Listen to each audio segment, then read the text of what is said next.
तो आज जानेंगे इन्वेस्टिंग जर्नी कैसे स्टार्ट करते हैं और स्टार्ट करने के बाद हम कैसे समझ सकते हैं इन्वेस्टिंग जर्नी के साथ कि यस हमें कैसे इन्वेस्ट करना चाहिए और किस किस पॉइंट पे वर्क करना चाहिए और मैं कैसे स्टॉक को सिलेक्ट करता हूं और मैं अपने पोर्टफोलियो को कैसे ऐड करता हूं, कैसे डाइवर्सिफाई करता हूं, सारी चीजें डिस्कस करूंगा डिटेल्स में और बताऊंगा आपको साथ ही साथ कि कैसे आप किसी मेजर पॉइंट को जान सकते हो, समझ सकते हो पूरे 2 वीडियोस में। तो फर्स्ट वीडियो ये होगी और लास्ट तक अगर आप बने रहते हो तो आप ये समझ पाओगे कि कौन से स्टॉक्स आपको पिक करने हैं और कौन से स्टॉक पिक नहीं करने हैं। तो चलते हैं स्टार्ट।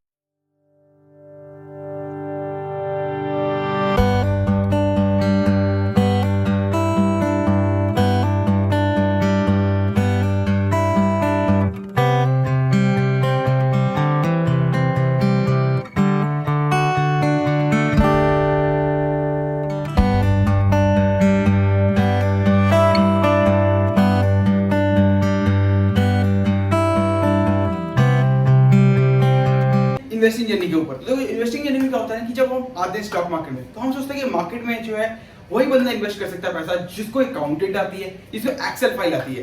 तो अगर ऐसा होता तो वही बंदे मार्केट में होते जो सबसे ज्यादा अकाउंटेंट पड़े होते हैं, क्योंकि उनको profit and loss statement analyse करना आता है, बैलेंस शीट स्टेटमेंट एनालाइज करना आता है। पर लेकिन ऐसा है क्या? नहीं। बट उसके बाद हम सेकंड थिंग वही सोचते हैं कि यार अगर जो साइंटिस्ट होते हैं जिसको फ्यूचर पता है वही बंदा एक स्टॉक मार्केट में इन्वेस्ट कर सकता है, क्योंकि जिसको फ्यूचर पता है कि मार्केट में होने क्या वाला है वही एक बंदा आएगा मार्केट में तो वो एक अच्छा खासा प्रॉफिट बना सकता है।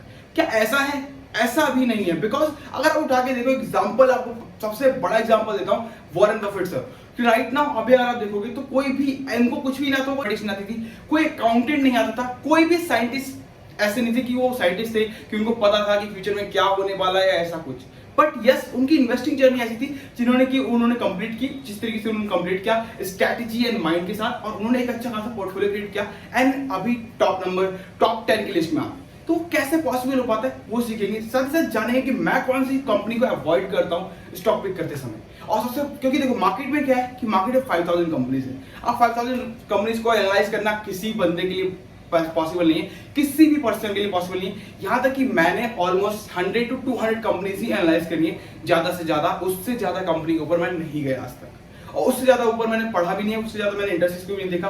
सिर्फ उसी 200 कंपनीज में से मैं स्टॉक को डाइवर्सिफाई करता हूं और 30 स्टॉक, 10 स्टॉक, 20 स्टॉक जो भी मेरे पोर्टफोलियो में ऐड हो सकते हैं मैं उसी स्टॉक को ऐड करता हूं। तो वो कैसे पॉसिबल हो पाता है, कैसे हम करते हैं, तो उसके ऊपर स्टार्ट करते हैं। राइट, तो पहला सेक्शन है लॉस मेकिंग कंपनी। क्योंकि मार्केट में जब आते हैं ना तो क्या होता है कि हमें लगता है कि नया नया स्टार्टअप है और नए नए बिजनेसेस हैं, तो ये जो है आने वाले फ्यूचर में ग्रो करेंगे और मैं इसके ऊपर वर्क करता हूं तो देन मैं एक अच्छा खासा प्रॉफिट जनरेट कर सकता हूं। तो क्या ये ऐसा है या फिर ऐसा नहीं हो पाता, इसके ऊपर बात करेंगे। तो फर्स्ट थिंग देखो, लॉस मेकिंग कंपनीज में यार कि मैं इसलिए इन्वेस्ट नहीं करता क्योंकि मुझे लगता है कि मार्केट में अगर जो पैसा कंपनी बना के नहीं दे रही तो वो पैसे कंपनी में क्यों इन्वेस्ट करूं। देखो मेरा सीधा रूल है कि मार्केट में जब मैं आया हूं ना तो मैं अपने पैसे को उस जगह इन्वेस्ट करना चाहूंगा कि जहां पे कि पैसा बने, जो ऑलरेडी प्रॉफिट में है कंपनी, जिसके पास लॉस की कोई गुंजाइश नहीं है। मुकाबले लाइक दिस कि अगर देखो कोई कंपनी है XYZ कंपनी और वो अगर लगातार अभी कंटिन्यूअसली लॉस बना रही है क्योंकि अभी स्टार्टअप है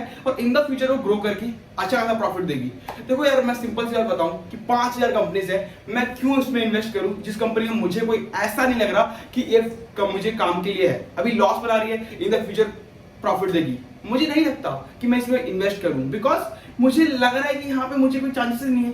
मेरे पास और भी कंपनीज है मार्केट में जो मुझे प्रॉफिट मेकिंग है और इन द फ्यूचर भी प्रॉफिट मेकिंग दिख रही है। तो जो ऑलरेडी लास्ट 5 साल में प्रॉफिट थी तो वो आने वाले 5 साल में प्रॉफिट होगी। तो मैं उस कंपनी में क्यों ना चाहूँ जो लास्ट 5 साल में थी लॉस मेकिंग कंपनी, आज वो प्रॉफिट में हो जाएगी। ऐसा क्या है? ऐसा भी तो कुछ नहीं है ना। तो मैं हमेशा उस कंपनी को अवॉइड करता हूँ और मैं उस कंपनी के साथ जाना चाहूंगा जिस कंपनी में प्रॉफिट ऑलरेडी है और मैं आने वाले टाइम पे प्रॉफिट ही जनरेट करूँ। मैं उसी कंपनी में जाऊंगा क्योंकि मुझे मेरा पैसा है, मैं अपना पैसा उसी जगह दूंगा जहां पे मुझे प्रॉफिट मिले।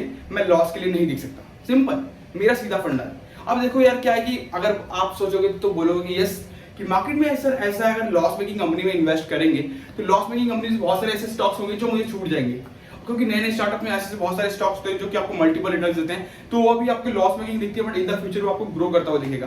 बट बिल्कुल सही बात है, बट मैं इस कॉन्सेप्ट से बिल्कुल अलग चलता हूँ, इस थ्योरेटिकल पार्ट में नहीं रहता। बिकॉज देखो यार अगर मार्केट में अगर आप देखोगे तो आप जैसे कहीं जाते हो रोड है, रोड पे एक चेकअप चल रहा होता है, मतलब कि वहां पे बैरिकेटर लगे होते हैं और बहुत सारे जो पुलिस वाले होते हैं वहां पे नाका चल रहा होता है, वहां पे चेकआउट हो रहा होता है। तो अब 100 बाइकें निकलेंगी, 100 कारें निकलेंगी वहां से, तो उसमें से एक ही बंदा है जिसको पकड़ना है उन्हें, पर लेकिन वो 99 को डिस्टर्ब करते हैं ना, राइट। तो पता है मुझे कि मुझे लॉस मेकिंग कंपनी में जाऊंगा तो मुझे तो लॉस होना ही है, मतलब कि एक से दो कंपनी ऐसी होंगी जो मुझे कि वहां पे नहीं मिल पाएंगी, जो कि प्रॉफिटेबल कंपनी होगी, बट लेकिन मैं उसको पिक नहीं कर रहा हूं, तो इन द फ्यूचर मुझे वो ग्रोथ नहीं मिलेगा। बट ठीक है, कोई बात नहीं, चलेगा, बट मैं उस कंपनी को पिक नहीं कर सकता। अब कुछ चीजें छोड़ने के बाद कुछ चीजें ऐसे भी तो होंगी जो अच्छी चीजें होंगी, उसमें जो कि छूटेगा, तो डेफिनेटली हम उसको उससे दूरी रहते।